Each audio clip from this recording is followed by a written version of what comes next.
Esse é o segundo vídeo da série explicando como os esteroides afetam o seu coração. Se você não me conhece, meu nome é João Diniz, eu sou médico, sou residente de medicina esportiva pela USP, também sou atleta de fisiculturismo clássico pela FBB e o intuito desse canal é sempre trazer o conhecimento à luz da ciência para você melhorar o seu físico, a sua saúde e a sua autoestima. Eu decidi fazer essa série de vídeos e eu não falei no vídeo anterior, e se você não assistiu o vídeo anterior, vai lá, porque lá eu estou explicando como o esteroide afeta o coração, o mecanismo, a fisiopatologia. Nesse daqui a gente vai abordar sobre o diagnóstico. E eu decidi fazer essa série de vídeos por uma única razão. Eu já tenho recebido no meu consultório praticantes de musculação, entusiastas. Eu não estou falando de atletas de fisiculturismo. Eu estou falando de entusiastas que utilizaram uma deca e uma dura por semana para ter uma melhora do físico, uma melhora do desempenho. E esses caras vieram para mim já com alteração no ecocardiograma, com a técnica de speckle tracking, tendo alteração no strain. Isso quer dizer o quê, João? Isso quer dizer que, mesmo utilizando doses baixas de hormônios, essas pessoas já têm danos ao coração. Essas pessoas não estão isentas dos riscos de utilizar doses de hormônios suprafisiológicas. Essa série de vídeos no intuito não de amedrontar você que está assistindo, você que é usuário de esteroide, ou que pretende fazer uso. O intuito é ensinar, o intuito é alertar. Olha, tem alteração em tal dosagem, como a gente diagnostica e como a gente vai tratar. E quais são os sinais e sintomas que aparecem quando essas alterações ou esses danos cardíacos, eles florescem. E hoje a gente vai falar sobre o diagnóstico, de como a gente avalia o coração no paciente que é usuário de esteroide. Primeiro e antes de tudo, quando a gente fala de medicina e fala de consulta, primeira coisa que vem à mente, anamnese, uma boa anamnese, perguntar sobre a história pregressa do paciente, perguntar sobre treinamento, periodização, perguntar se ele acompanha com o treinador, se ele acompanha com o nutricionista, como é a dieta desse cara, como é a suplementação, se ele tem algum problema de saúde prévio, se ele usa alguma medicação de uso contínuo para tratar esse problema de saúde. Tudo isso faz parte do início da consulta, da anamnese. E claro, a gente precisa saber se esse cara já utilizou esteroide. E por favor, quando eu falo esteroide, em uma consulta médica a gente tem que destrinchar qual esteroide. Não é colocar no prontuário, como eu já vi, bomba. O paciente usa bomba. Isso é um termo chulo, termo de quem não tem conhecimento. E um médico não pode fazer isso. O médico tem que entender, ele está usando qual hormônio? É uma anandrolona? Vamos entender, a anandrolona é um derivado da 19-nor, ela reduz um pouco, aromatiza um pouco também, pode trazer tais efeitos colaterais. Não, ela está utilizando um oxandrolona. A oxandrolona é um derivado do DHT, não aromatiza, já está reduzida, pode trazer tais efeitos colaterais. E outros não. Então, entender qual hormônio é essencial na consulta. E também, pensando no coração, existem alguns hormônios que, na nossa prática médica, e isso não tem nenhum estudo comprovando, na nossa prática médica, eles são classicamente mais agressores ao coração, principalmente trembolona. Outro ponto que a gente precisa saber, tempo de uso, dosagem e frequência de aplicação semanal e de onde vem esse esteroide. Eu acho que esse é um dos pontos também muito importantes a serem perguntados. Por quê? João, você tem visto alguma diferença entre o cara que usa o esteroide de farmácia e o cara que usa o esteroide do mercado underground? Sim. Mesma dosagem, mesmo hormônio, mesmo éster.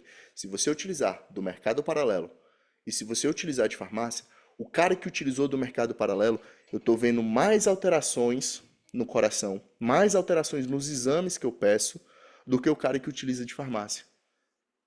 Provavelmente, hipótese minha, hipótese de outros colegas médicos, que existe algum contaminante dentro desses esteroides aí do mercado underground, que eles são ainda mais cardiotóxicos, além do próprio esteroide.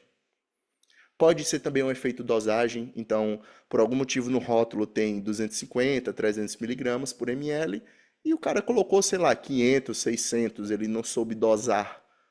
Eu acho muito difícil. A maioria do mercado paralelo é subdosado. E mesmo subdosados parecem causar mais danos do que o esteroide de farmácia.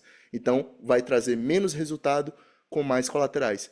Então eu fico mais para a hipótese de que tem contaminantes, de que tem conservantes, enfim, produtos químicos que não são qualidade premium, que não são qualidades de farmácia, ou pharma grade, como chamam. Prosseguindo esse ponto, eu falei para vocês que eu vou trazer um estudo, e é o mesmo estudo do vídeo anterior, de 2023, e como a gente faz a avaliação? Primeiro, anamnese e exame físico, vamos perguntar se o cara usa esteroide, há quanto tempo ele usa e o que ele usa. E aí depois a gente vai fazer o exame físico, ver se tem alguma alteração, e vamos pedir alguns exames. O primeiro deles é o LH e o FSH. Para quem não lembra, o LH e o FSH faz parte do eixo hipotálamo, hipófise e testículo. Então lá em cima, quando eu faço uso de hormônios exógenos, eu inibo a produção central das gonadotrofinas. As gonadotrofinas estimulam o testículo a produzir testosterona. Então, naturalmente, o cara que faz o uso de hormônio exógeno, ele baixa tanto o LH, que é responsável por produzir a testosterona, quanto o FSH, que é responsável por estimular a produção de espermatozoide. Beleza. Deu o diagnóstico de que realmente esse cara está utilizando o esteroide, ele está com este inibido, e aí eu vou fazer algumas avaliações. Um dos principais exames que eu vejo pouca gente pedir é o eco, é o eletrocardiograma. O eletrocardiograma é um exame super simples. Qualquer laboratório, qualquer posto de saúde, qualquer pronto-socorro que você faz, que você vai, tem um eletro. É um exame super simples, mas que traz muitas informações.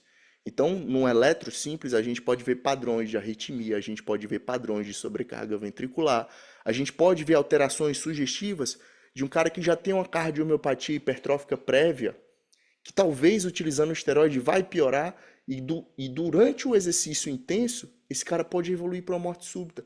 Tudo isso com um simples exame que tem em qualquer esquina e que custa, sei lá, onde você vai fazer, R$ 20.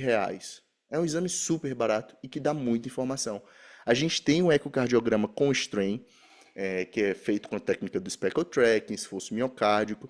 Ele é uma forma avançada do ecocardiograma tradicional e ele consegue detectar alterações tanto na deformidade, na diástole e na sístole do coração em alguns pontos. Então eu consigo ver alterações de insuficiência cardíaca de uma forma mais precoce. Classicamente, o ecocardiograma com strain foi feito para analisar a cardiotoxicidade pelos quimioterápicos. Mas foi visto que no usuário de esteroide parece ter um mecanismo parecido ali dos quimioterápicos que traz alterações para o coração, e essas alterações precoces podem ser vistas no ecocardiograma com a técnica do speckle tracking esforço miocárdico. E isso vai ser muito importante porque, dependendo da alteração que aparecer neste exame, a gente pode já iniciar medicações para tentar combater o avanço dessa insuficiência cardíaca. E claro, tem a ressonância magnética cardíaca também, que não é um exame tão simples de ser feito, nem de encontrar, e é um exame normalmente mais caro. E dependendo dessas alterações, a gente pode dar o diagnóstico de cardiomiopatia induzida pelo esteroide e pode progredir até a angiografia, o famoso cateterismo. São exames iguais. Para quem se assustou com o nome cateterismo, é a mesma coisa da angiografia.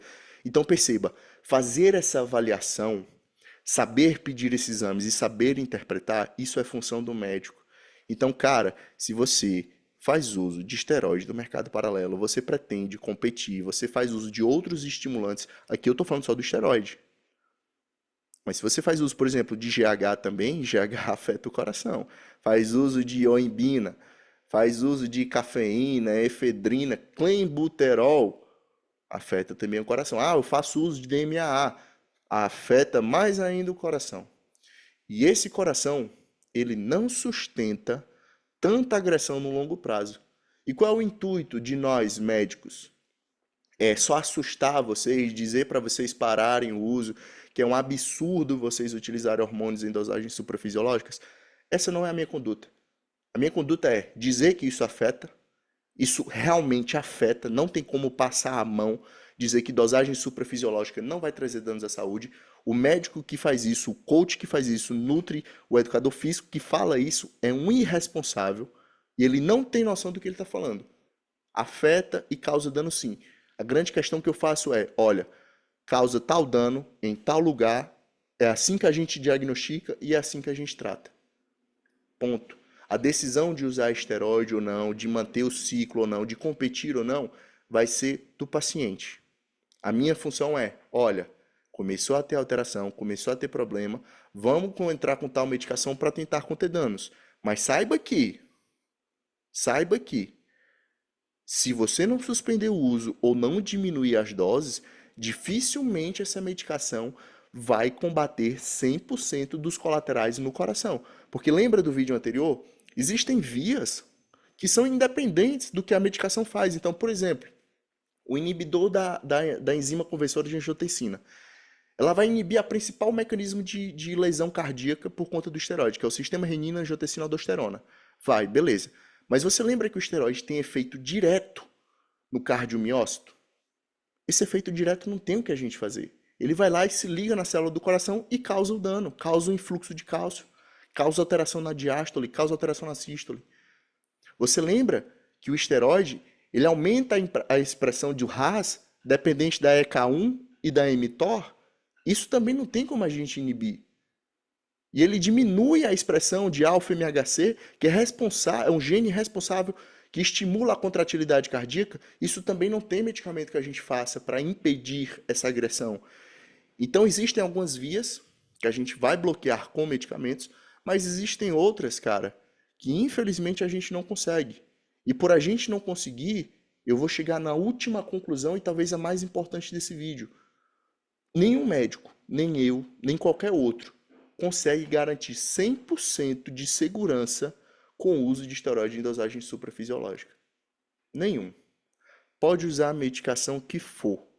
Não tem como garantir. A gente consegue conter danos, mas garantir, isentar de riscos, isso não existe.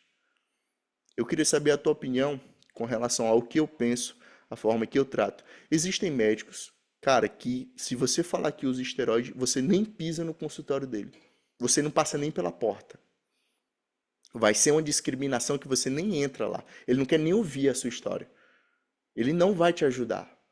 Existem outros médicos com a minha linha de raciocínio que entendem que é uma decisão sua de utilizar esteroide.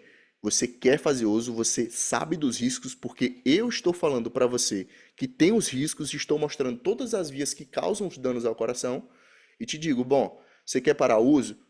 É o ideal, eu te ajudo. Se não quer parar o uso, tudo bem, vamos tentar avaliar melhor esse coração, vamos tentar avaliar melhor todos os outros parâmetros, é claro, não só o coração, e vamos tentar conter danos. Vamos tentar.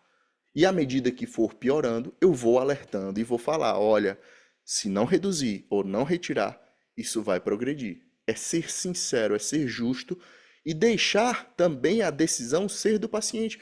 Porque, cara, na minha cabeça, é a vida da pessoa. A minha função como médico é, claro, trazer saúde, é explicar, é alertar, é tratar. Mas se o paciente não quiser fazer, de nada adianta a minha conduta, a minha expertise, o meu ensinamento, o meu alerta. Se você não quiser fazer e a gente não entrar em um consenso do que deve ser feito, a minha consulta foi em vão. Não serviu de nada. E esse não é meu intuito é ajudar. E às vezes ajudar é também quebrar a mão. É dizer assim, olha, tudo bem, vou dar o braço a torcer aqui, mas você também, vamos dar o braço a torcer, vamos entrar em conjunto. A nossa ideia, vamos trazer ela para que a gente entre em acordo do que vai ser melhor para a sua saúde. Esse é o meu intuito. Eu não sei se você concorda com isso, mas eu gostaria de ouvir a sua opinião. E claro, se ficou alguma dúvida, deixa aqui embaixo. No próximo vídeo eu vou trazer quais medicamentos a gente pode utilizar para tentar conter esse dano do esteroide ao coração. Espero que tenha ficado claro. Por esse vídeo é isso. Valeu, tamo junto, falou e fui.